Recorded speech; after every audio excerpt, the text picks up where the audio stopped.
The familiar yellow and 6. Affirmatives from all 6 8s, and away we go with just 5 minutes and a bit remaining of the 1986 World Championships at Holme-Pierrepont, just beside the River Trent in Nottinghamshire. Early leaders, the Soviet Union, and on the far side, West Germany. Third place, maybe Italy, but still the race only beginning to show its pattern. And this should be a fascinating contest. There have been a number of surprises in this event. There has been a lot of reshuffling of the crews since Lucerne Regatta, and the great unknown, which is the relative strength of the Soviet Union and the United States crew. On the European circuit, it was Australia who showed as the leaders and as the Commonwealth champions, but we have yet to see the true strength of the American crew who defeated the Soviets in the Goodwill Games in Moscow. The surprise really has been the Italians, who finished 6th and last in the final at Lucerne, but have produced a very fast time here in the heats. It contains 7 of the 8 men who won a silver medal last year at the World Championships in Belgium, and already they're well in contention. And Italian crews who are in contention from the lead, we know we can expect a strong finish as well, so watch for the Italians. They've just gone past 1,500 metres. The split times show Italy marginally ahead of the... From a crew which normally shows its speed in the second half. After 6 successive world and Olympic victories, East Germany haven't won this event since 1980.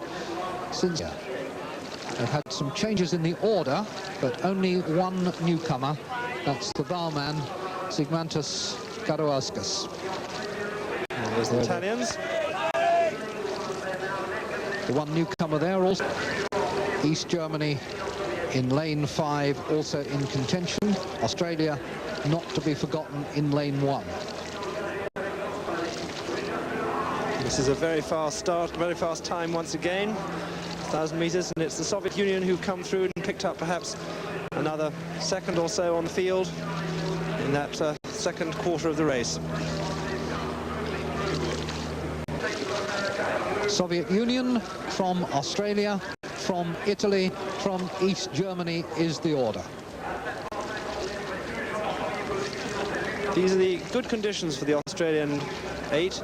They row very well in a tailwind, and they've had those conditions both at Lucerne and at the Commonwealth Games, so they too will be well in contention in this race, and they're lying a comfortable second at the moment. And as we come to the end of what has been a very successful week, we look at the East Germans in lane 5, and I think we can reflect on how fortunate we've been with the weather. This course not... We certainly have ideal conditions for this last race, which is developing here into a neck-and-neck race between the Australian 8 nearest the camera, and over in lane 3, the Soviet Union. And there is the check time showing Australia with a margin of less than 0.2 of a second in the final 500 metres of the last final of the 1986 Norwich Union World. Looks as though Australia could come through for gold. Here are the Americans also in contention for a medal in an event which they have not won since 1974. But the Australians looking powerful, composed and confident. Australia from the Soviet Union, coming now of the world. Soviet Union asking for one last effort from their 8. The Australians, though, holding their position, possibly even increasing it. A lot of encouragement for them from the banks. But here come the Australians, coming in now to take gold in the 8s. The classic victory goes to Australia. Soviet Union take silver, and the United States take bronze. Extremely good week of competition, and a men's finals day that began